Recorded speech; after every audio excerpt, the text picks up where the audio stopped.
Hello and welcome to the Special Shiny podcast. This is a podcast about autism, and I am your host, Stephen Milton. And I am Ginny Milton, and I'm the mother of our special shiny child, Thea. And this is the first podcast of 2020. So, hey, So it is. yeah, we're still in business, which is great. We are. Yeah. We are keeping going. Yeah, we're keep on going. So, a couple of things. First of all, Jen, you weren't at the interview. Can you tell us why you weren't at the interview? Because it's relevant. So I did a course in the Dublin Barista School called How to Start a Coffee Shop and the Barista course. So you've done two courses in the Dublin Barista School. I did, yes. Okay. This is run by Luca, the barista course, and he's our trainer. He's so funny, and I have learned a lot. Really good now. Not really good, but I'm good at it. At your latte art? Of my latte art, Yeah. and learning the origin and the history of coffee. Great. Thank you, goat, who ate the berries and who went so hyper. So that's the beginning of our journey of the coffee. That's humanity's journey It is. with coffee. Yes, I am not going to go into it. Okay. So that's why I have been missing the podcast. Yeah. So that's a new venture that we'll be talking about very soon on the podcast. Yes. Which is very exciting. Very exciting. And we have purchased, which you actually liked. Well, I do like it as well. The 9-degree coffee roasters. Yeah, coffee, yeah. That's right. Yeah. That's made by the Dublin Barista School. It is, yes. Yeah. It is owned by James and Linda McCormack. Yeah, and they're great people, aren't they? They are great people, yes. Mm. And so during the course, I have met a lot of people, lovely, lovely people. I would like to mention them, the startup accountant Yeah. and the Fleming real estate, Yeah. and They've been very helpful, haven't they have been very, very helpful. Yeah. Yeah. So we just want to mention them. Okay, great. So on to the interview this week, and I interviewed Louise Weber, and Louise is the mother of 4 kids who are on the spectrum. Yes. Gosh. So and her husband as well. She's my And hero. She's your hero, yeah. Yes. I mean, she has 4 kids. you listened to the interview. What did you think about the interview? The interview, I listened to the interview 2 times. Yeah. And I haven't met Louise, but I liked her already. Mm. And as I said, she's my hero. Yeah. She's got 4 children on the different needs on the spectrum. Yeah. And I'd say that's tough. Yeah. I'd say it's a lot of work. Yes. Yeah. And I'd say that her heart is as huge as the universe. Yeah. Yeah. So without further ado. Well, just before we do, one of the things that Louise got back in touch with me after the interview about was that she mentioned a few people, and she just wanted to clarify. So she mentioned Jackie Jackson, and she said that Jackie had 8 kids on the spectrum. In fact, Jackie only has 7 kids on the spectrum. And Tony Atwood was one of the professionals whose books that she found very useful, and she's not sure if she said the correct name. Okay, so without further ado, we're going to listen.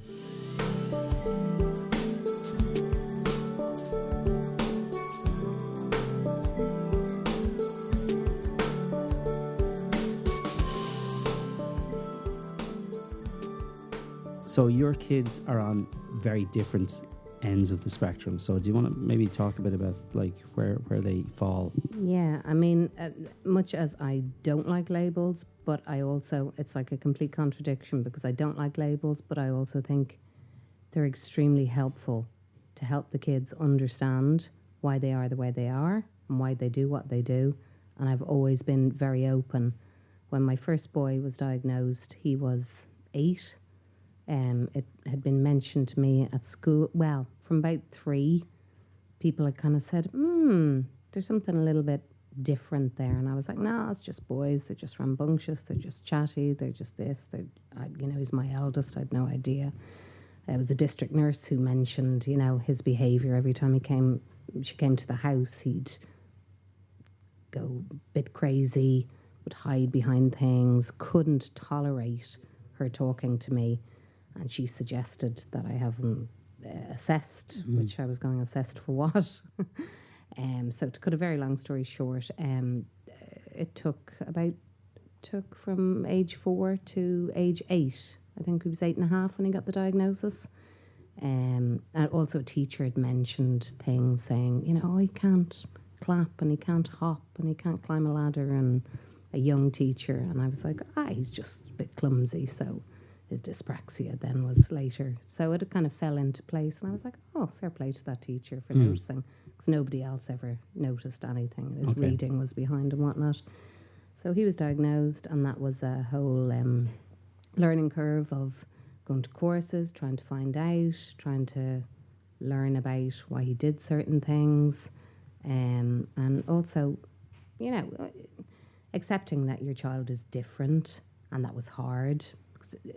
I have a brother who is autistic, and I had only seen it from, he'd be, I don't know, again, labelled severely autistic now, but he wouldn't be able to lead a life on his own. So that was very scary for me, to have that diagnosis of my eldest saying, okay, so is he the same as my brother? Is he different from my brother? It's a label. It's the exact same label. I had only found out my brother had that label in later years. We'd never been told that he was autistic. It was always a mild learning disability. So, things change. So it was very weird to hear that your son was the same as your brother, but they were completely different. Yeah. So yeah, it was a huge learning curve, and just going to courses and trying to put things into place that would help my son. But because I had 4 children under the age of 5 and was just putting out fires, the other children kind of kicked off in different ways as well. And then myself and my husband would talk and say, I think maybe they might also be on the spectrum. So we had them subsequently diagnosed as well, and they were also on the spectrum, as was my youngest, who was also diagnosed later. So the subsequent diagnoses came a lot faster once we were in the system. Yeah. And there wasn't really a whole lot of time to take anything in, because everything is just so busy. You're 4 under the age of 5, I've other things going on at home, and you're getting diagnosis after diagnosis, and putting out fires and various battles with various people. And you have to kind of try and see the positives rather than, when you get through the battles, I hate to use that word, but it is a battle to try and get a diagnosis. And it is a battle then. Once you have it, it's not like, now and that's it now, let's all go home and happily ever after. Then you have to deal with the misunderstandings of certain teachers. There are fabulous teachers out there who'll understand and love to go to courses and learn more, and there are also a lot of teachers who don't want to know, and they're busy enough, and I understand they have a lot of pupils, very little time, and they don't really want to learn any more about anything else. They're like, well, look, they have to, do the same as all the other kids. What I find with autism is it's a little bit of an oxymoron, because it's like, treat us the same as everybody else, but at the same time you can't, because of the differences. Lots of things can be learned. Kids can learn to tolerate lots of things, like clothing. You can get the softer clothing, or they can learn to tolerate it, like they do at school, wearing the itchy jumpers and the, the shirts that rub against them. And if they're very challenged that way, it can be hell for them, but they do it. And then when they come home, they let loose, and they blow off steam. So they can learn, but how much do you want them to have to? I find myself, I find it hard to, how would I explain it? Not to make too many exceptions for them. Yes, I understand. Yeah. You make exceptions, but then you don't want to make too many exceptions, if that makes sense. You want them to function in a regular everyday society. You need your kids to have some sense of what it's, how to fit in, because eventually you want your kids to have friends and a life that goes beyond the house and everything else. Is that something like what you're talking Yeah, about? you want them to be able to function properly, and you don't want to make too many exceptions. But by its very nature, sometimes the exceptions have to be made Yeah. because they are different, Yeah. and they do work differently, Yep.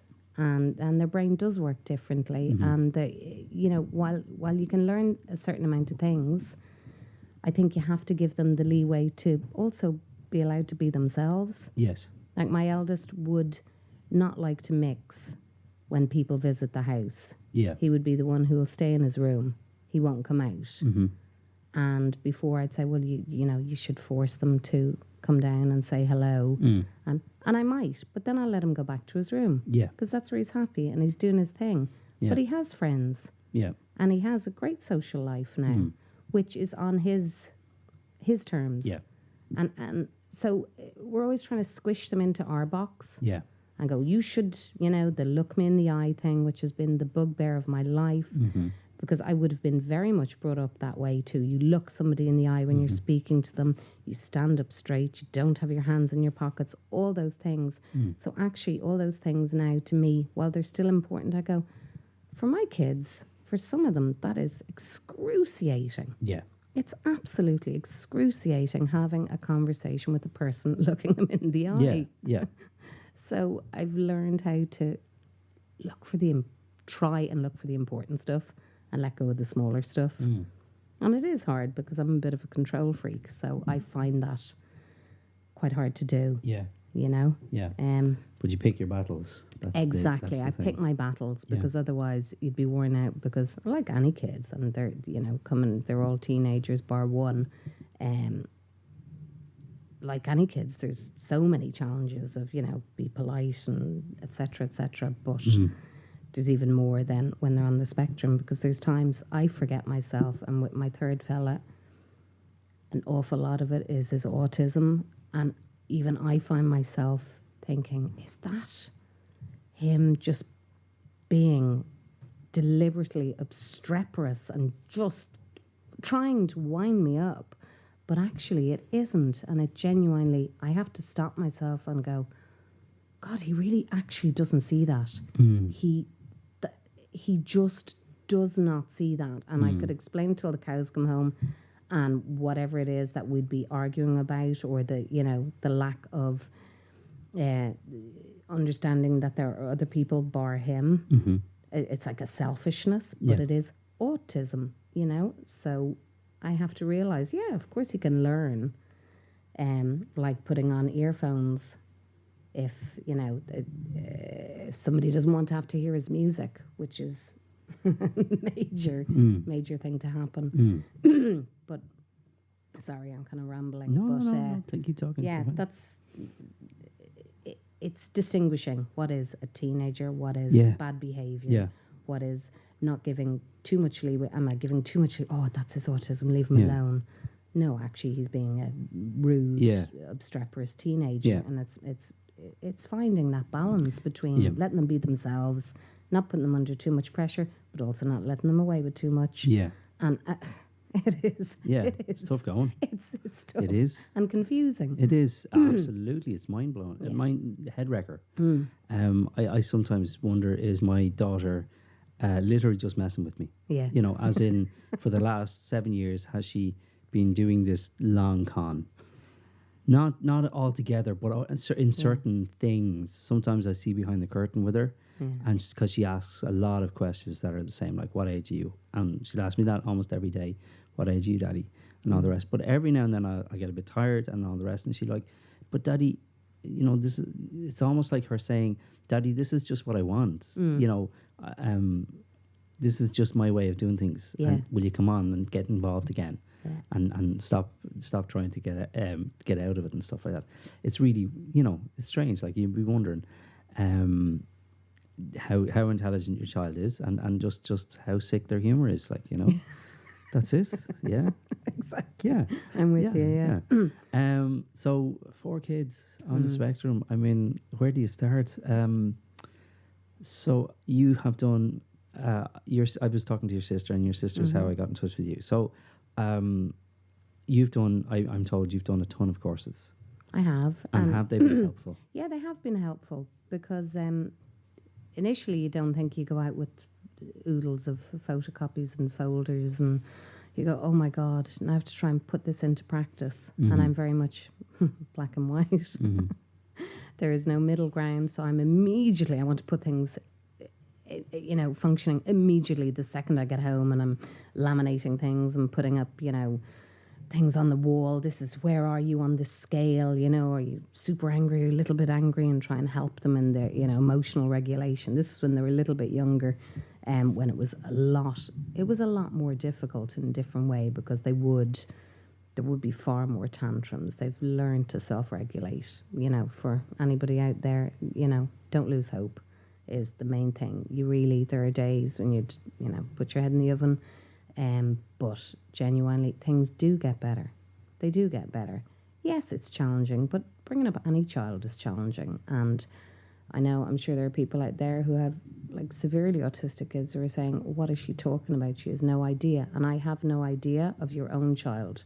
I only have an idea of my children and what I've been through, which have been, and I'm sure will continue to be, very challenging times with all of them, with various different mental health issues, because sometimes I think kids on the spectrum might not be as resilient, and they have to learn the coping mechanisms, but they can learn them. And that is, again, I just speak from experience, because I know it can be very annoying, people saying, oh yeah, he can do this and he can do that and he can do the other, and you go, well, my child can't. So every child is different. But the main message is there is definitely hope. When you feel, oh my God, I can't do this anymore, they'll do something amazing that'll blow you away. And they'll have some insight that'll just literally leave you speechless. They'll say something to you that you go, oh my God, you're made differently, but you're just amazing, Yeah. Sorry. No, please. No, Get emotional. That's okay. Yeah, that's your heart coming out, and that's what we need more Yeah. of. I mean, they're all so different, and I hate the idea of one cap fits all, but we all just want to help each other. Anyone who gets a diagnosis, it's really scary, and you're saying, oh my God, my child is different, but all kids are different, and yes, it is more challenging. But they are. I know the word special as well has been joked about, and it's used as an insult. Even my kids use it to each other as an insult. They also use autism to each other as an insult. But in their autistic way, they actually know. And it's actually really funny because they're using it themselves. So that's their power, basically. They go, oh my God, you're so autistic. And they go, yeah, I know I am. So they use it for themselves as well. Yeah. It is a learning curve, but sure, life is a learning curve, Yeah, I know, And the courses, yes, absolutely. I think it is, look, knowledge is power. Yeah. And it's what you take from them. Sometimes there can be a lot of naysayers at courses, or, there can be a lot of negativity because people do have terrible battles on their hand trying to get diagnoses, or trying to get children schooled or have them accepted in school if they have challenging behaviours. And I don't doubt that's horrific for people. Yeah. It's really, the pressure is obscene. But there are positives to be taken from courses. You can meet people who can help you in a positive way. And I just go towards the radiators, Yeah. There's drains everywhere. If you just move towards the radiators, you can be a positive force, help each other. Yeah. And, the thing is, with kids with autism, it's so busy that you don't really have time to do as much as you would like, because you are putting out fires a lot of the time. Yeah. But when you do have a lull and the quiet time and the good time and nobody's going through anything major, that's when you can take stock and take on some of the information that you go, actually, that really works, or that doesn't work. And you have time to kind of filter through and say, okay, these few little bits do work. Yeah. You might have a huge pile of books beside your bed by suggested by every professional, and they're still there and they've never been opened. But you'll use some of the information, and definitely it's definitely worth going to the talks. Yeah. Are there any talks or any groups in particular that you'd recommend for people? No, I know a talk that did affect me more than any of the others was Jackie Jackson, I think her name is, and she has 8 children, if memory serves, who are all on the spectrum. And she did her PhD and doctorate. She, while having 8 children on the spectrum, she went back to university. She's an English lady. Her son, Luke Jackson, I think, has written Freaks and Geeks. I can't remember in the names of the books. Okay. But yeah, her name is Jackie Jackson, and her son, Luke Jackson, is an author. And basically, if memory serves, 8 children, all diagnosed with autism, you know, some very high functioning, some, you know, more severely autistic. And I went, if, you know, she can do that, anyone can do anything. She spoke brilliantly. It was actually with Tony, who's written the books about autism. Tony, I don't want to say the wrong name, Atwood. He's written basically the complete guide to autism. His books are amazing. He has his eldest son is on the spectrum. As he said, he's a professional drug taker because he knows everything about drugs. So he, you know, he literally knows how to be a professional drug taker without killing himself. Okay. Not that I'm condoning that, but he would make people laugh by saying, you know, he's the best in his field. Yeah. So he's written hundreds of books, and he had Jackie Jackson as a guest speaker, and then her son Luke Jackson also. And I just found her inspiring, and I think she actually made a television program that was on Very good. that showed her kids and the different challenges. Like one of them was licking the carpet, and she was trying to find out why he always licked the carpet, and there was a certain glue in the carpet that he just really liked. And then one of her kids, she always gives bottle tops to chew, and he got through hundreds and hundreds and hundreds of bottle tops a day. But, you know, she knew that, so she'd like have a bag of bottle tops at the ready so he could chew on his bottle tops. And, you know, and he was very challenging. I think he was about 6'5", he was about 20 stone. He was a challenging lad, but she had her methods in place. So definitely from all of the things I've seen and done over the years, I have to say she was the most inspirational. Brilliant, yeah. Because she wasn't highfalutin, and she just said, look, this is my daughter, she does this, that and the other. She's very different. She speaks 8 languages. She's covered in tattoos. She's travelled the world. You know, she won't, she's her own person. So different from her son Luke, who wrote Freaks, Geeks. Then her other son, who's non-verbal, who's, you know, would chew all the bottle tops. They're all so different, but she had learned what each child needed and how to be the best, give the best of themselves with what she did. She blew me away. Yeah. Blew me away. Yeah. As you're talking, I'm thinking, God, I have enough with just one, you know? 8. Yeah. 8. But I just you- honestly, and she was very young, Yeah. because I remember in the talk he said, we have Jackie Jackson here, and she said, Dr. Jackie Jackson. And I went, good for you. You did you earned it. And boy, did you earn it. Yeah. If you could do that. And she was a single mom. Whoa. I think I forgot to say that. Okay. Yeah. On top of everything else. Yeah. Oh, man. So yeah, how to make us feel Yeah. inadequate. Yeah. Oh no, but like as I said before, like I mean, when you go to courses and you know there's somebody up there, and I'm not putting any psychologists down or anything like that, but more often than not, we end up waiting for another parent who maybe has been through the same thing we're going through. Maybe they're a few years further on down the line, and invariably someone will speak up, and all of a sudden everybody will turn, and the psychologist will be left there kind of twiddling their thumbs for a couple of minutes while we all suck this person dry for information, for the experience. So I find that that's so important. Do you know what I mean? I mean, I'm not putting the information down. It's important, but the experience that other people have is so important because, you know, I think the most challenging thing at the beginning is how much we don't know, because we don't, we love our kids and we want them to be happy, and a lot of the time they're really struggling to figure things out and they're not happy, and you can see they're not happy. That's a huge amount of stress right there straight away, on top of everything else, so it's always, as I say before, it's always those little nuggets you're looking for to try and just make their lives a little easier and your own life a little easier as well. That's it.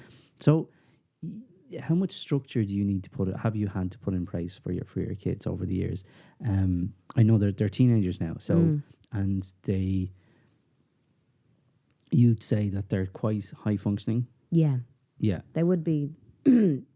Yeah, they would be high functioning and so facetious, quite clever. I know all kids are clever, but they'd be very academic. Yes. But I've had to put in change, even with the eldest. Change is never welcome. Yes. Never. Surprises are never really welcome. Yeah. We would be very by the book, and holiday time, I'd structure a lot. Well, now that they're a bit older, not as much, but definitely with my youngest, who's 11, would still need to be busy all the time because free time is just a no-no. Okay. Chilling, sit down, chill, read a book, does not work. Yeah. So it needs to be structured free time. And that's, I've found with all of mine, everyone goes, oh, everybody's different, but structure. They absolutely need timetables and structure and things to do and places to go and not necessarily people to see, but absolutely they need a structure of free time doesn't work well for the majority of, speaking from my own experience, for my children, free time does not work well unless it's literally they're tired and they want to go to their room, which is not necessarily free time. They'll have something planned in for themselves, but absolutely no. It just, I have just memories of previous years. Like we had done July provision, which again, there's a lot of secrets out there. Unless you're in the know, then you hear from somebody through the grapevine that your child can go, and it was an absolute godsend because it's not supposed to be used for outings or things like that. Yeah. But it was for mine. Well, let's call a spade a spade. Come on, I mean, there's other parents out there going, oh yeah, okay, tell me more. And it's supposed to be used purely for academics. Yes. But because mine were doing well academically, it was used purely for. It was academic as well. I mean, they went to museums and that, but it was an absolute godsend because it gave me a breather. Yeah. In the summertime, and they were entertained and they enjoyed it, and they were, so there are things like that I wish there was a little bit more openness for what's available for people, because it's like anything, and I've seen with anything in Ireland, it's kind of don't tell, or everyone will want one. There's a little bit of a fear of, jeepers, if we tell people about this, then all the autistic people are going to want it, and then there won't be any left for mine. Yeah. So there is, I think there's that fear factor in Ireland in general, just from our past, that we're afraid to tell in case it'll all be gone and there'll be none for us. But if there was more positive sharing of what's available for kids, or, for things to do, because it takes some of the pressure away of having to look for stuff and having to. Personally, I'm absolutely, one of my many things that I cannot do. I'm no good at looking up things. It'll take me forever to find something online, or I'll go off on a tangent and I'll never find it. Yeah, I was pretty much the same with the phone book. So things have not improved with technology for me. If there was somewhere that, like podcasts like yours that say, look, July provision is fantastic for children. If you can get it for your children, it's great. It gives the children something structured to do, and it gives the parents a break. That's a positive that, when I heard about it and I was able to get it for my children, it was amazing. Mm-hmm. More things like that, you know. They've been told about various things, but they haven't really panned out, or they're, you know, just something that makes it easier for everyone out Yeah. there, that you know that, okay, there's this place you can go, and there's this gig that's on. I mean, I hear that Lidl, for kids who are super sensorily, you know, challenged, they'll do the lights down and the music Yeah. down at That's a on a certain Tuesday. time. It's on Tuesday. Tuesday so, night, I think between 6 and 9, I think. I mean, that's a major improvement Yeah. compared to, you know, I mean, I remember one of my experiences in Lidl and was not pleasant, and I was,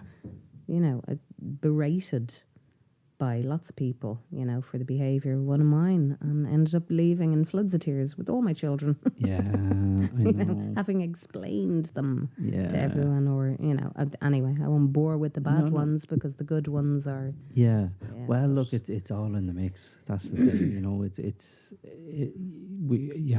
I can completely empathize, and have been there myself. You know, trying to actually, literally, we were in Stephen's Green. Tia had a meltdown over some birds in Stephen's Green, and we had to go home. But the home's Lewis. We had to take Lewis home. Oh, gosh. Because just town itself was just overwhelming for her. So we're on the Lewis while she's finishing her meltdown. That was fun. I mean, and I'm being sarcastic. and yeah, totally no. ironic here. That was not fun at all. Watching people stare at you and just So absolutely, look, this is just a part of our life, Yeah. because as our kids grow up, it's tough for them. It's tough for us. Just to say as well, Super Value do a similar thing.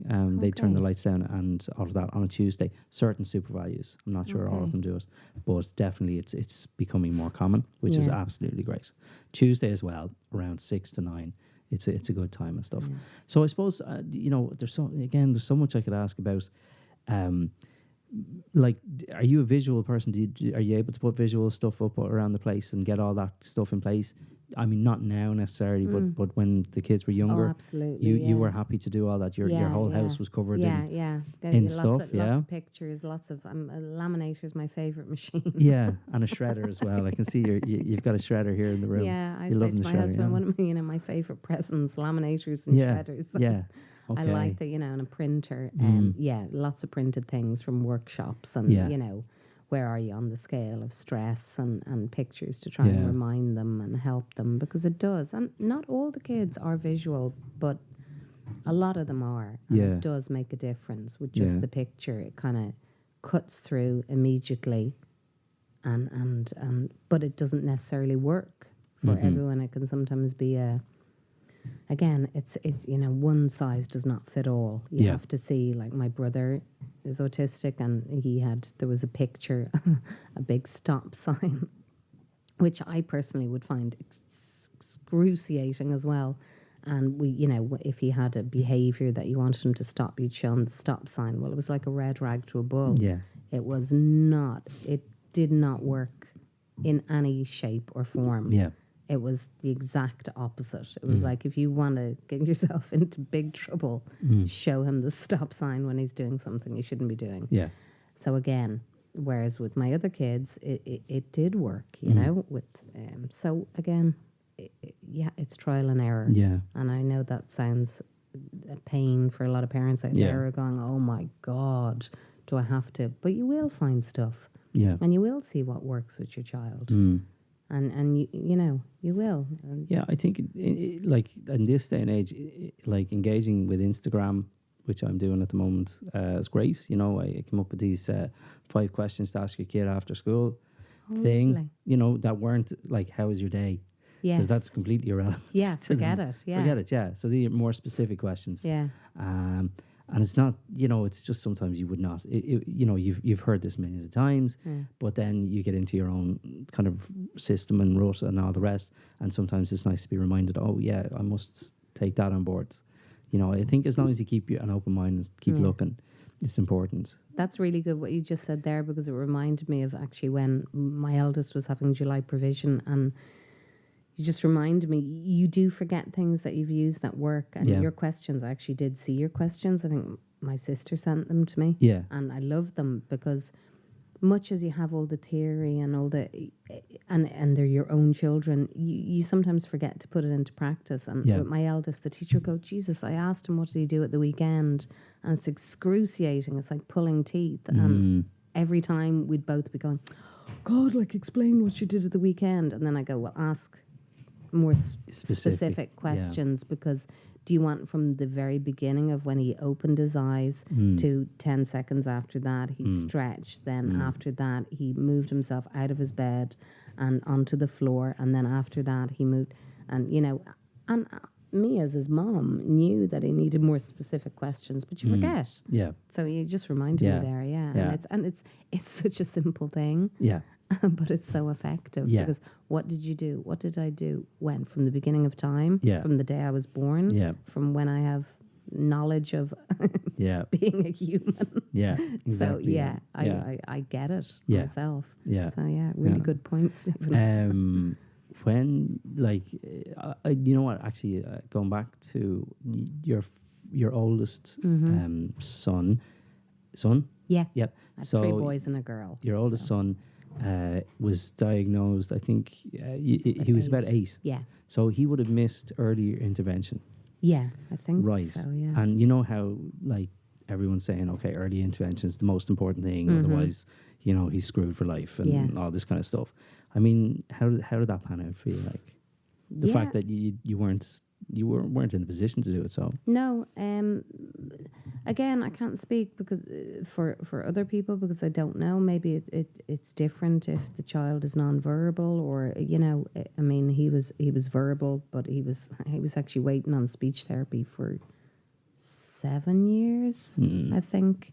So by the time he actually got the speech therapy, he had worked out he had a really, really, really bad lisp, which is completely gone now. You know, and one of my other fellas was pretty much tongue-tied, and everyone would say to me, oh my God, you cannot understand anything he's saying. But now, you know, again, he's fine. So sometimes the things just actually, you know, again, he was on the waiting list for so long for the speech therapy that by the time he got it, she couldn't really work on any of the stuff, but he had actually done it himself through, you know, a little bit of tweaking. But sorry, I've kind of lost the thread. Early intervention. Yes, I think it depends on the person. I can't say how it would have worked for him. Yeah. Because obviously he didn't get it, so I don't know if he would have been better. But I know from people who have children who maybe might be non-verbal, it might have helped them more in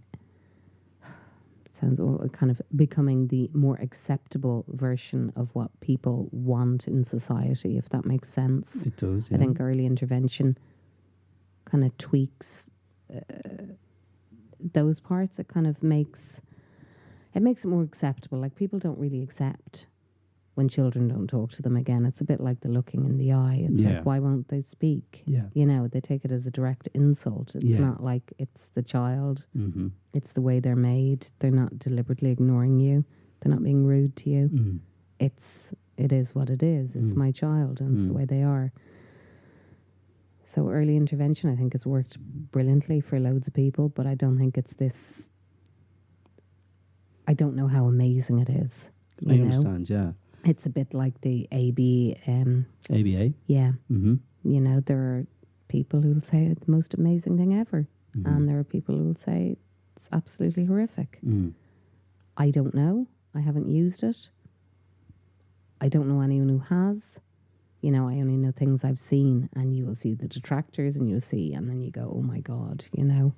So it's another thing that I think it's each person has to work with their own child and see what works for them. You know, I mean, I have an autistic friend who's we chat every day or every second day. Lives very near me, and he says, you know, why are people always saying that I can't wear? I need to know how to tie my laces. He'd be in his 30s, you know, he goes, F them, you know. I can wear Velcro shoes. I said, exactly. Yeah. You know, who says that you have to? And he says, and why do people tell me I shouldn't sleep with teddies? There's nothing wrong with that. And I said, again, you're talking to the wrong person here, because I completely agree with you. Yeah. So, you know, there's an awful lot of autism that is other people being uncomfortable. Yeah. it's not so much about the autistic. I know it sounds very hippy dippy, but I think genuinely, if people were more accepting and kinder, there'd be an awful lot of things that wouldn't need as much work in inverted commas per se. Yeah. Like if we, accepted that somebody maybe is overwhelmed and they cannot physically speak because the words won't come because their brain is not wired that way. If there was more patience and kindness, I think, autism wouldn't be as big a thing per se to not to belittle. But it wouldn't be such a thing, if we all just said like this friend I was mentioning, he lives with his mom, and he has this incredible ability to just tell you the day, when with the date, and I'll ask him, will he do it for my kids, because it makes him feel good and makes my kids are blown away by him, and he'll say the date and he'll tell them the day. Yeah. And it's faster than any computer you could ever use. Yeah. Yeah. It's like there's no way I could even type it in and have the answer as fast as this chap does it. And it's magical and it's wonderful, and that's the way he's made. And at the same time, he doesn't feel accepted in a lot of ways. He feels accepted by me and my family, and I'm so pleased he does. But he doesn't feel accepted by in a lot of ways because of his autism. And because of his perceived, I was told I should do this, I should do that, I shouldn't do this. He said, I like staying in bed till 1. Is that wrong, Louise? Is that bad? And I said, you like staying in bed till 1? You stay in bed till 1. So, it's partly us. Yeah. As well as us and them. It's not an us and them. It should be, we're all just humans. Yeah. And we're all different. Yeah. And like autistic children and adults do function differently. Yeah. And people have to realize that and stop trying to squish them into, let's make them do this. There's all the aunties are here, bring them down, make them mix. Yeah, Temple Grandin said you do have to, within reason. Yes, we live in a society. We can't run around naked and screaming in the street. But within reason, I think we should have more tolerance for people's differences. Yeah. And I think that would make a bigger difference in their life. Yeah. And in the families' lives. Because if people were more tolerant, you wouldn't feel the need to apologise in supermarkets. Yeah. I know people think maybe it's bad behaviour or whatever, and I'm sure there are kids out there who are just badly behaved. And they're not, but so what? If it's a badly behaved kid, it's none of our business anyway. People should just genuinely just be a bit more, give a bit more leeway on everyone. Yeah. And it would function better. Yeah. Yeah. And people wouldn't be as stressed Yeah. and apologising for their child. Yeah. I have had the meltdowns in the supermarket. And I remember my second boy had such a bad meltdown that literally I have a sister-in-law who lives nearby who had heard about a poor woman whose child who had the biggest tantrum ever. Everybody, literally everybody in the supermarket knew about it, everybody in the car park, and she lived down the road and she heard about it. Not by telephone, but like literally from a neighbour. And and that was my son. And she said, oh, I bet you I know who that is, to herself. And she was right. And she asked me, and I said, yep, that was me. But look, some people were lovely, and that made it easier. Yeah, that's right, yeah. That made it easier. Yeah. There was some poor unsuspecting man who tried to help. My son didn't take too kindly to that. Okay. But by and large, most people were kind, Yeah. and that does help. Yeah. And it makes a difference. It does. It really does. I think in this day and age, I think, when we hear about autism online, on the radio, TV, like there's some people out there like Ray Darcy, Ryan Tuberty, they're kind of trying to raise awareness. Yeah. A lot of the time, though, you'll hear about how shit the system is. You Yeah. won't necessarily get information. And I think it is a lack of real understanding of what autism is Yeah. that is holding a lot of people back from engaging, and at least from, kind of giving people space Yeah. when these things occur. We've met so many people who have experience of people with autism in brothers, sisters, uncles, cousins, whatever. And so you'll often see them kind of smiling a little bit, feeling sorry for you a little bit as well. That's great. But in general, just giving you a bit of space or a little bit of support, but not really getting in your face about it or trying to help or make a difference or whatever.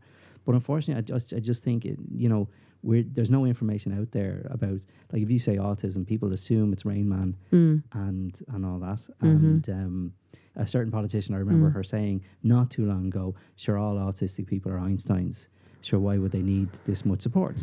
And you'd be looking at it going, I hate there's no, you just don't understand. You're taking a very outdated idea of something and you're thinking that's okay to put into the modern day today's concept, So I find it a little bit disappointing that more people aren't online explaining more people aren't on the radio and television and stuff explaining about what autism is or about the range, rather than just bitching about the system. Yeah, well, there was the little girl who was on. Has to be changed.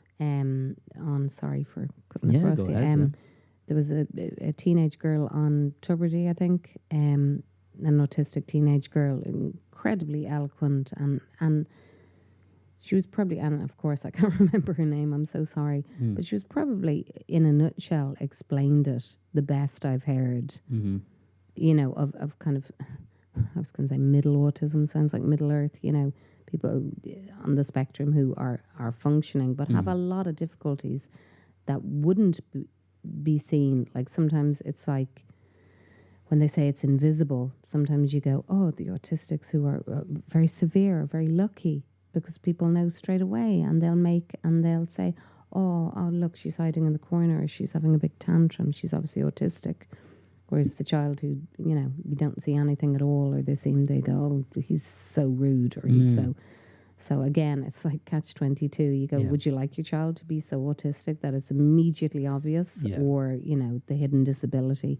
It doesn't matter. It's, giving them the help, getting them the help. People talking about there are kids who have the Rain Man quality, who have one incredible ability, and then it's the rest of their abilities are much fewer, and then there are kids who have absolutely no ability at all, as in the genius quality, and they're being told Einstein was, Steve Jobs was, all these famous people were, and they're going, oh my God, Mom, what am I amazing at? And you're going, nah, you're pretty cool, okay, and they feel cheated. Yeah. And it's like, it's a huge pressure on them. Yeah. It's like, you're autistic, what are you amazing at? Yeah. And they're like, what's your really. superpower? Yeah. Well, what's your superpower? Yeah. Because you have to have a superpower, because you're autistic. You Yeah. might not necessarily have a superpower at all. No, but it makes us feel better, right? Us parents. Absolutely, absolutely. We have geniuses. Yeah, I know. Yeah, exactly. Yeah. The funny thing is that Tia does the same thing that your friend does. Okay. Yeah, it's the day and the days and all the rest, right? So it's apparently a savant thing. So she wouldn't know how she does it. Okay. And when it comes to maths, she'll have the answer, but she won't know the method. So we do a lot on that. But one day, literally, we dropped some toothpicks accidentally, and just for the laugh, I said, Tia, how many toothpicks are there? And she's like, 252. And I dropped. And then we counted them and there wasn't. Total random guess. And again, I just think my kid is messing with me. I love that. I mean? That kind of encapsulates it, because, there's probably one stuck in the floorboard, though, and you'll see that she was right. No, she was way off by about 50 or 60. So, no, absolutely not, Okay, right. So, you know what? Did you get to go out much when the kids were younger? Not really, no. No, I would actually avoid it. Wide open spaces, yes. Yeah. Lots of vigorous exercise. Yeah. Always worked for our family. Great, Well, actually, I had a funny story briefly, when I went to Dundrum once with my sister, and she was kind of blown away that none of my kids could use the escalator because they hadn't been on one.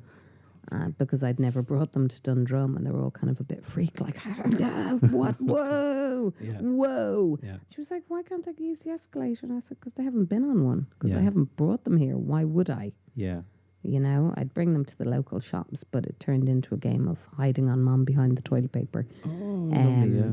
And as they all got older, so then it was, 4 against 1. It was just mayhem. Mm, I stopped doing that. No, but wide open spaces worked well for mine. mm, I don't know about other kids. Again, personal experience, lots of nature, mm, lots of mountain walks and up and out, up and at 'em, and I did get them, we did get them all into, although people say, team sports and that, we got them all into rugby. mm, And while they might have got into quite a bit of trouble over misunderstandings, the rules initially, they all learnt them. mm, And, even being dyspraxic and, dropping the ball, and, oh, you dropped the ball. But one of them was super strong, so he used his superpower strength, mm, and that worked really well for him, Yes, he'd be offside more times than not on the rugby pitch, but who cares, He'd get pulled up on it and get in again and push the entire team down the line, and that made him feel good, used up energy. And yeah, I actually have to say, I think physical exercise and sports for all kids, but especially I have to say for mine, it's worked. It works for them because they just release all that stress. And it really does work for them. You see, like when they haven't had it, they're definitely more stressed. So physical exercise, that's an easy thing that if people can do with their kids, I would highly recommend it. I am not an outdoorsy person. I haven't done any exercise since God knows I'm 10 years of age. But I absolutely would say 1,000,000% exercise and lots of running in the hills or in the mountains or in the trees if they can, put up with it and they're not afraid of it. Then it really is. It's so good. Yeah. Were any of your kids afraid of animals or anything like that? No. The third fella would be very, very nervous. A phobia, no, but very, very nervous of animals. Yes, he'd be quite. He'd be nervous. But it didn't get in the way of going out. You could get him out. He'd be more nervous about being left somewhere. That you'd stick beside him at all times. Don't get out of the car or, absolutely afraid that you'd leave him on his own. Terrified. So kind of the opposite of, they usually want to be left alone. He was the opposite. Yeah. Don't. And still the same. Okay. Follow you from room to room. Yeah. And they're all very, very, very different, my kids and their needs. So when your kids were growing up, did they have, obviously it's challenging for every child growing up. And then there's that transition from child to teenager. And that's a huge deal for any child. Did your kids struggle with their emotions and with, I'm going to use the word mental health? Yeah, very much so. Yeah. I definitely think all children and teenagers are fragile and it's an absolute quagmire and I wouldn't wish being a teenager again for all the tea in China. But I think they're definitely less resilient than your average teenager. I think I always compare mine to kind of a peeled boiled egg. That sounds weird, but I just go, they just haven't got that shell. It's just the slings and arrows just pierce that flesh, and it's just trying to help them. Yeah, mine have had, again, with autism, I think, there's no middle ground and the grey, it's a black or a white or an all or a nothing. And mine have all been like that, unfortunately with the eldest with food, he developed anorexia nervosa. Again, self-image, control, hit puberty very young, at 11, looked like a 15-year-old compared to all his peers. And I think that had a huge effect, just this hormone storm. And if you imagine for all of us, not on the spectrum, it's hard work. On the spectrum, it can be, I don't like to say dangerous, but you've got to really keep a really tight rein on them when they're that age. Because it can be really, can be really dangerous. They can go to a bad place very, very quickly without you realising it. I mean, without even, my first fella had anorexia nervosa, my second fella was going the same way, and my third fella, unbeknownst to me, was taking drugs, and at 11, and had a huge mental health, not a breakdown around them, but was getting to a very, very dark place at a very young age, and out of the blue. And I didn't realise it was, I think mainly it was the effects of smoking weed, which was terrifying to me because, we'd be quite aware of their whereabouts. And I was like, how, what? Apparently it's quite commonplace now, not for 11-year-olds, but again, all mine hit puberty very, very, very quickly. And to their detriment, people think they're a lot older than they are. So people would think he's 15, 16, even when he was very little. So I would say, as my husband often says, thankfully you were on it, so you got them the help immediately, because I'm just alarm bells immediately. Maybe I'm too much that way, but I go, look, worst case scenario, I've made a fuss over nothing. I'd much rather make a fuss over nothing than, God forbid, something awful happen. So I'd be very, very aware of their mental health. Now my daughter is now 11. I'm coming into it big time, and I'm hyper aware of how she is and her moods, and touch wood.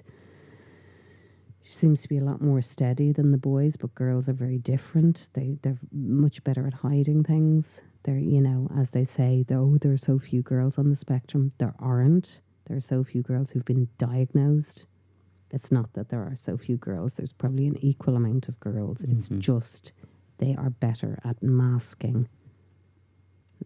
It's not symptoms, masking the characteristics of autism. Yeah. They're much better at masking it. So, mental health, hugely. I think they are they just haven't got that shell. And you need to build the shell for them and help them build it themselves. Because all kids, teenage years are hellish. And all kids need it, but especially on the spectrum, because they just have a vulnerability. They have a vulnerability, and they have a lack of coping mechanisms that you have to put in there for them and help them, All kids, people say, well, all kids need that. Yes, but genuinely, having seen it firsthand from my own kids, I just know that there's just more of a vulnerability there. Yeah. There is, what wouldn't hurt one person definitely just kind of pierces through, and they just haven't got the coping mechanism. Maybe it's not even that there's a vulnerability, it's the lack of being able to shoot back the arrow. They don't know how to. So it's teaching them how to, look, this happens, this is what you need to do for yourself. It's a bit like self-care for adults, Yeah. How many of us don't know about the self-care? Yeah. And we're only learning now. Yeah. You can be told it all your life, but until you start putting it into practice, doesn't mean a thing. Oh, look after yourself. Have a little rest. Have a cup of tea. Do you ever do it? No, you don't, unless you're sick, and then you have to. So it's much the same. It's much the same for kids. You can tell them all you want, but you have to show them. And you have to put it into practice and say, okay, this is what you need to do. If you're feeling stressed, or this is a safe adult you need to talk to, and be nosy and look at their stuff and find out, because they all fib, on the spectrum or not. Yeah. They all fib. Yeah, that's right. Yeah. And there's things that you think, no, not my child. And actually, we were all teenagers, and whether you're on the spectrum or not, we all, well, personally speaking, we all got up to things that we didn't tell our parents. Yeah, it's really important. Yeah.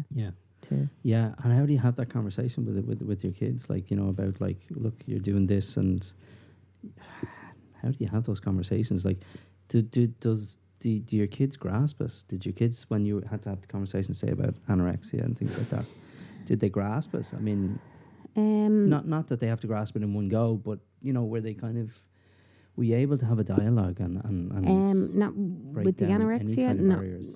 Not really. I mean, it Yeah. did take professional help. I mean, I wouldn't have got through it without professional help. Yeah. There's no way I could have done it myself. Between we had a nutritionist and we had therapists and everything. But when he was, on the road to recovery, because literally when they are in anorexia, their brain is so malnourished they can't understand anything anyway. So it's kind of taken over them. So it's probably a bad example to use for but like with regards to drugs and sex and things like that. Whereas I'm very prudish. I'm very much of my generation and wouldn't believe and kind of speak in code about things like that. I've come full circle, and I actually did a 6-week course on sexual relations to be able to talk to my kids openly about it, because it's too important. You can't be wishy-washy about these things, and you can't be prudish. It's they're children on the spectrum, but they're also male, and it's important to talk to them, Yeah. because their libido and their autism make for kind of a pretty lethal cocktail. Yeah. So it is very important to have the conversations. So I have 3 kids, and I have two children who are neurotypical, more or less. I mean, jury's out. Tia's in the middle. So things like, for example, if I have to give out to one of the kids, Tia gets very, very sensitive to noise, and especially as well to mood. She's always asking how you're feeling, and there's a lot of kind of how are you feeling 6 months ago when I did this, and you're like, oh, I have no idea, but this is important. So we try and engage and we try and help. And I know what she's looking for, so I try and help give it to her. How does it work for you when you have kids who have different sensory needs? It's very hard, not being funny, and 2 of them share a room, and I'm looking at every option. One of them is very tolerant. My middle boy is very tolerant, whereas the other 2 boys would be less tolerant of each other, because they would be polar opposites with regards sensory needs. One likes quiet, order. The other likes noise, and noise, and as much slop and mess as is humanly possible. So they just do not work on any level. Whereas the other lad, the middle fella, will be a lot more tolerant, but it has caused, there are a lot of physical fights, genuinely, and now that they're bigger, it's getting harder, because I literally am not strong enough to separate them. So there will be, there's a lot of physical fights, and I try to work their bedrooms so that one of them has a curtain over the bed, so it can give them, the privacy and the darkness that he wants. It's hard, being honest. I could bore you. I mean, I do try. If one likes the heavy blankets, the lad who likes a lot of movement and mess and noise, has a lot of blankets on his bed, but then doesn't sleep in his bed and will sleep on the sofa. So it's a constant trying to see what'll work. Yeah, to be perfectly honest. And so you have 2 children who are polar opposites. What, if anything, has worked? Keeping them apart. Yeah. Okay. I'm not being funny, but when it doesn't work together, you actually just have to keep them apart, because you know yourself, if there's somebody who's the opposite of you, and you're not on the spectrum, you tend to stay away from them, because you know that you're so different that even at the best of times, it's just not going to work. So a lot of the time, I just say, just step away to the older guy and say, just go to your room and stay there and don't interact. Makes me sad. I go, you're brothers, you love each other, but I can understand, because they're very, very, very, very, very different. And they have very different needs. And because the needs are the exact opposite, there is no other way. There's no middle ground you can find, no? There isn't really. Yeah. So they have to kind of, until they get older and learn. Now, the older guy has a lot of tolerance. I mean, he has more tolerance than I do. But, there's a limit. And he's a teenager. And his younger brother is, challenging. Yeah. I mean, and the thing is, it's needs, isn't it? Because it's like, this goes beyond sort of, now we're going to have another lecture about being tolerant. No, this is literally, you're needs. poking the bear with the stick. Yeah. And you're just picking the most sensitive spot and that's it, and that's tough Mm. going. Like that is very tough going. And you do, and you see the bear being poked with the Yeah, stick all the yeah. time, and you're like, okay, this is going to blow, and this is going to end very Yeah, badly, and yeah. it is just damage limitation. And you know, I wish I could say, oh, we do this, and it's wonderful, and he has a quiet space, and the other boy has a, you know, you try and keep them apart because they actually can't be together because they want different things. It's like if you know, everyone will understand this, even if they aren't on the spectrum. If you can't tolerate noisy eaters and your husband or wife is a really noisy eater, you're either going to have a row about it every day, sit there grinding your teeth while they slurp or chomp, or leave the room. My preference is leave the room. Other people might say, you know, grin and bear it. Depends on your tolerance level and depends on sensorially how much it challenges you. But I think the easier way is just to avoid avoidance. I'd be a bit of a sensory avoider. Yeah. Oh no, it's, You it's know? literally what works. Like, you know what I mean? So Because I get the impression it wouldn't be coming down on the side of like, well, it's your fault. So you know you can't really do that either No. because two human beings are just trying to live and express and just feed what they need, and it just is unfortunate that clashes yeah. in one space. Like, Although you know. having said that, I do feel bad for the younger chap because his sensory needs are such that because he loves everything tactile and loud and crunchy and sloppy, and it would wind a lot of people on Yeah. the spectrum or not up because there are not as many people who would be sensory seekers as sensory avoiders. Yes.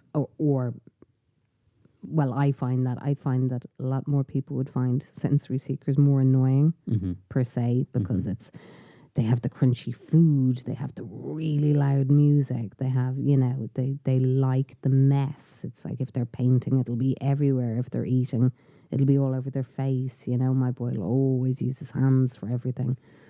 I try not to pull him up on it. I'm like, that's what he likes doing. But then invariably I get caught up in my own intolerance of, oh, this is what's done. You have to use your knife and fork. And, you know, when we're at home, I try to just leave him be. But having said that, I know I'm kind of lying now because I... Go on. So he actually gets it in the neck a lot more because he's a sensory seeker. Yeah. He actually gets it in the neck a lot more than the others who are all avoiders, pretty Yes. much. I know there's a mix. Yeah. And some people will be a bit of both, depending on the time of day. Like ourselves, we might need a good strong coffee, but then we might need a quiet room and a lie down. Again, you know, or we might need loud music, depending on the time of day. It's just theirs is more pronounced all the time.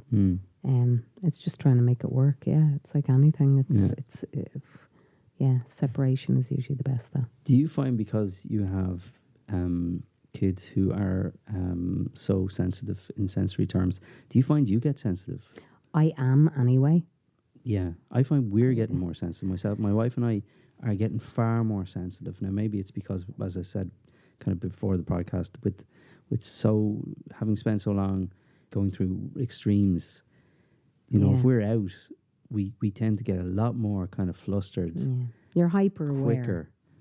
Yeah. You're hyper aware of what their tolerance level is. Yeah. You are hyper aware of something that you wouldn't have been aware of before. It's a bit like little kids when you have a baby in the sun, how careful you are with them. Whereas with yourself, yeah, you'll put on cream or whatever. But like if you think of when you have a new baby and if you're somewhere and the sun is shining, how immediately careful and aware you are of where the sun is.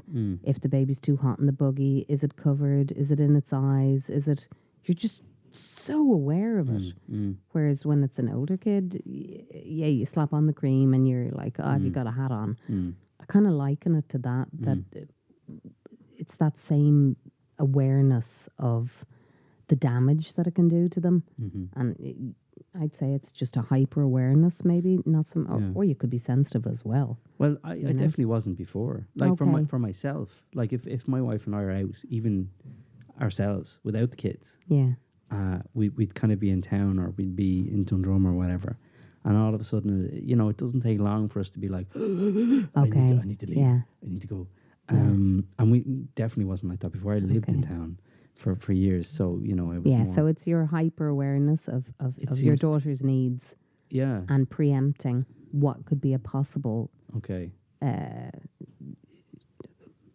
sorry, the words fail me. It's all right. You could set it off, something a detonant Yeah. for Yeah. something. You're looking around, A little scanning bit. Yeah. on. Yeah. Okay, is this a safe Yeah. environment? What could possibly kick off? Yeah. What could possibly set her off? Yeah. We definitely per do that. se. We You definitely do, that as well, because yeah. you're protecting her. Yeah. You're trying to protect her, and you're trying to protect yourselves Yeah. from the impending meltdown. And it's terrifying, and you're exhausted. And when you go out, I avoided going out, and people go, oh, but you can go to this nice restaurant, and it's, the sensory blah. And most of the time you avoid it because you're so tired Yes. that you're like, really? Go out? Why would I do that to myself and my child when it's going to end in disaster for everyone? Disapproving looks, tut-tutting, everybody crying, possibly the parents as well. Why would I put myself Yeah. under that pressure? For what? Yeah. Yeah. To say, we went out as a family. Sometimes it actually isn't worth it. You have to, again, look at, it is that balancing act of what you need and what the child needs. And sometimes we mix them up. Moving over to yourself and maybe your husband as well. How do you guys do self-care? Like in an environment where you have to be switched on so much, so often, where I know you can get into your routines and I know you can make it kind of work, and Yeah. some things work, some things don't work. But look, I mean, how do you manage for yourselves? Like, I mean, like with, Yeah, so much real pressure life. with Yeah. real life, yeah. Well, first of all, I have to sing my husband's praises because he's absolutely brilliant and he's incredibly patient and nothing phases him. And I'm kind of the opposite. Everything I worry about, everything, anything that is possible to worry about, I will worry about. I wish I didn't. I wish I, could change myself. But look, that's something, it's a work in progress. So we kind of complement each other in that way. I'll worry about everything. He won't worry about anything. So we'll we'll meet somewhere in the middle and work it that way. But self-care, we've actually only recently, this is not a joke, we've started going to concerts. So as we don't drink or smoke or really go out that often, we will make sure that we try and do a concert, like one to look forward to every couple of months anyway. And that, one quality thing is better than forcing yourselves to go out for several rubbishy things. I'd much rather we do one night of decent music, and then that keeps us powered up for the next one. Genuinely, that's it. And sleep. I love my bed. I love sleeping. I am, I have to say, self-care. I do go to therapy personally, but that's more about me and not so much about autism. But that helps me, because you do. People say, sit down, have a cup of tea, look after yourself. Oh, you must be exhausted. It's not, you don't do it. But look, you know what? you sit down, you have a cup of tea, and then, you're probably going to collapse. out of sheer exhaustion, panic, pressure, and mental issues that we all accumulate, because that's just the reality of it. Exactly. Sitting down is dangerous. That's not relaxing. Yeah. That really isn't. I'm going to have a conversation tomorrow with a friend of mine who's a psychologist, and we're going to talk a lot about self-care. But I thought this is a really important thing for me to have a conversation with everyone. From my point of view, I have found that when I sit down and I do meditation and I do things like that, it would take a long time for me to get into the zone. Much longer than when I was younger and not having kids. It does help, but it feels like work. Yeah. And some days I'm so exhausted, I can't do it. Yeah. And even sitting down with a cup of tea, you end up in tears, or you know what I mean? Yes, Yeah. okay, in a way that's kind of okay, yeah, fair enough. Yeah. Shouldn't really bottle things up, but Jesus, Yeah. functioning, it's hard when you get a bit of space, I say that now, my kids are older, but actually it's more about like when they were 5, 6 kind of age. That was the time when I just couldn't do any of that sort of stuff. So what kind of gigs do you go to then? Oh, we've gone from anything. Fleetwood Mac was a major one. That was a biggie. We went to Jethro Tull in Cork, which I absolutely loved. I mean, I wasn't a huge Jethro fan, but I just loved it. The fact that the man is in his 70s and he was able to dance around the stage playing a flute. Just really awesome. It was brilliant. Yeah, things like that. And we actually went to see Paco Peña, who's a flamenco guitarist, in St. Patrick's Cathedral the other night, and that was a surprise for me, and I absolutely loved it because I'd be a bit antisocial at the best of times. Okay. I'm a talker, but I tend to, keep myself at... You're the introverted kind of... I'm an introverted extrovert. Yeah. Yes, I'm the shy person that people go, you're not shy. Yeah. And do any of your kids, do you connect with any of your kids with music? Yeah, my third fella loves me listening to his music, but I'd be quite sensitive to things being put in my ears, so there's a tendency to shove his earplug. Yeah. I've likened it to some horror experiences. My eldest son finds that quite funny. He goes, suffice to say, you don't like earplugs being pushed into your ears. I said, yes. Yeah. He loves sharing his music with me, and my eldest fella, we tend to do a lot of politics. He's very eclectic in his interests. He just, we have great rapport because I find him fascinating because he just loves so many different things, and he teaches me a lot, genuinely, and I love that relationship. And my middle boy would be, again, we'd have great rapport on music, films, books. It's just super, and my little girl at the moment is more makeup and things like that. Okay, we just finished watching Glee actually together, which was nice. lovely. Yeah. Which, for anyone out there, it's got a lot of topical things, and it's actually much better than I thought it was going to be. Oh, this is your first time watching Glee? Yeah, I'd never watched it, so we watched the whole series. Okay. And even I got the boys to watch some, and they said, wow, it covers everything. It does. It's really good. Yeah. Transgender, drug addiction, abortion, everything. Yeah. In a nice, in a non-mawkish Hollywood way. It's actually really sensitive. Yeah. Oh, that's fantastic. Yeah, that's worth a go. 11, yeah, okay, right. Yeah, my 12-year-old's kind of, I would recommend it. Yeah. Because there's a little bit of bad language, but from the majority of things that are out there, even she's watching Vampire Diaries, and that there's an awful lot of violence in them. Yeah. There's an awful lot of, it's actually very sweet but covers a lot of really interesting things in a good way. Genuinely, it's and really it's not good. Not stuff they haven't heard. No, exactly. Yeah. That's, again, I say it's that learning curve of you go, oh my God, I can't talk about this or that. Yeah. They can watch anything on the internet. Yes. They have shown me things that have subsequently been removed from the internet that I go, how did you find that? How did you see that? Dear God in heaven, I can never erase that image from my eyeballs. So yeah, I'm good with Glee, and I'm good with some of those. That's great. Yeah. No, that's true. This is one of those things that you can put in all the parental controls you want. And personally speaking, I've no idea what things like that my husband does, but they will find a way to get around it and to set up. Yeah. They will find a way. Yeah. They have the ability, which, I kind of admire, while at the same time I find it very scary. Yeah. Just out of interest, have your kids ever turned around and got, God, Mum, I wish I was neurotypical. Not so much in that word, but maybe just I wish I was like everyone else. I wish it was normal. Have your kids ever said anything? No, like genuinely, they never have. No, they never have. Good, yeah. The only person I would see sadness, which I don't know if it's the right word, would be my brother, who has always understood that he kind of always has felt that he doesn't quite measure up, but he doesn't know why.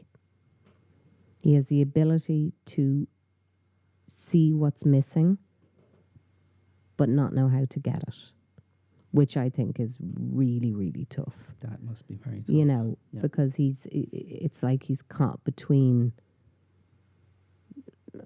I don't even know where you'd say on the spectrum, but he's got these amazing abilities. But he'll often say, did I do my leaving? Was I not good enough to do my leaving? you know. And I say, yeah, but you're good. But was I good at my maths? Was I good at my, you know, was I good at Irish? He's a superb linguist. You know, he has an ear. He can take off any accent, any mannerisms of any person I go. If he was on the stage, you put him on X Factor, he could take off anyone immediately. It's like unbelievable. And they are, you know, sometimes I say the bigger the gift, the less able they are for life sometimes. It's like the part of their brain that gives them these superpowers per se. They have less powers in the everyday, which is really hard for them because my brother sees, you know, am I getting married? And I go, well, you know, so that is really hard. But then he'll kind of forget about it and it's moving on, you know, and I'll have a cup of tea now. So it's kind of like little windows of understanding.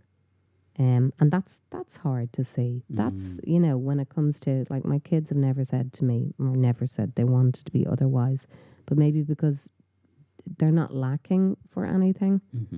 You know, they have friends, thank God. They, you know, there were times, I mean, I remember my eldest telling me that he used to play with the leaves in the yard when he was in junior infants, which nearly broke my heart in two. Yeah, that'll hurt, yeah. I went, you what? You know, or my third boy used to tell me he hid in the lavatories for yard time. Every yard time, and he's really outgoing and chatty. But again, we don't know what their inner workings are. So they've never wished they weren't, or said they wish they weren't. And my brother's understanding of it, I know he knows something is missing. That's, for him, maybe he wishes he wasn't, or maybe he wishes he had something different, but he doesn't quite know what. It's the intangible. I know there is something missing, but I don't know what it is. Or I want to be the same as everyone else, and I'm not. Why not? And he doesn't have an understanding of his autism. So again, it's like I've told my children because they do have an understanding of it, whereas my brother doesn't have an understanding of it. So it's like trying to explain, well, I'm really bad at maths, for example. So it's like somebody trying to explain a particularly difficult theorem to me. You could explain it to me forever and I still won't get it. So really explaining it to me, are you doing me a favor?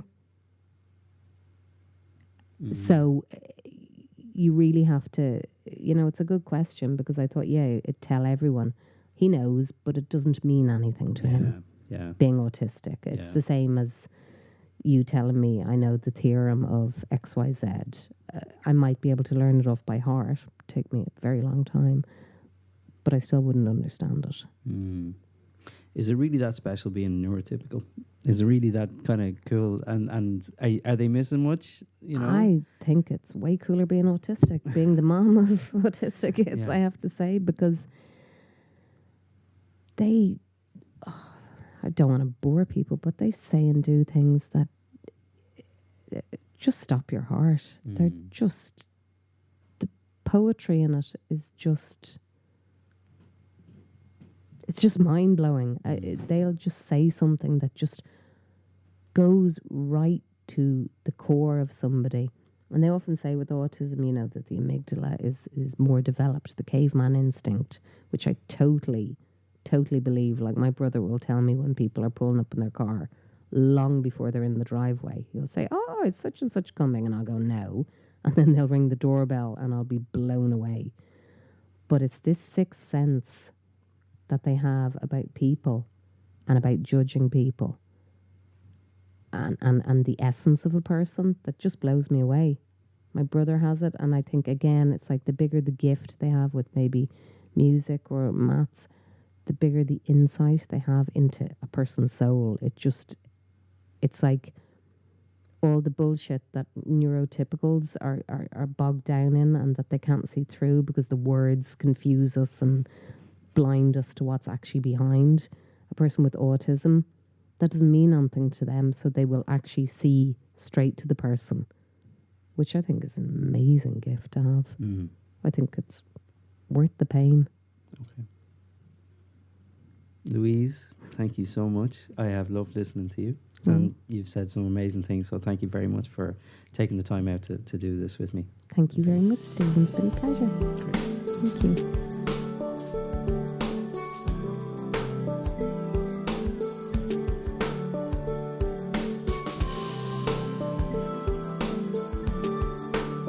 Okay, and that was Louise. That was herself. So one thing that got stuck in my brain is that when her son went into a meltdown, and the whole people in the state knows about it. Everyone, yeah. Everyone knows about it. Mm. And that reminded me of our Thea. Mm-hmm. She did her full-blown meltdown in the middle of Stephen's Green Mm-hmm. because she couldn't cope with the pigeons. Mm. Are they pigeons? Yeah, there were pigeons, yeah. She wanted to take them Yes. home. They wanted to take her home, and she couldn't even touch it because she's afraid of it. Yeah. And the stare of the people that we got, and like we feel like we have to apologize Mm-hmm. To everyone. to everyone, So it was just like the full-blown one. Yeah, tough going. It was tough. Yeah, it was tough going, yeah.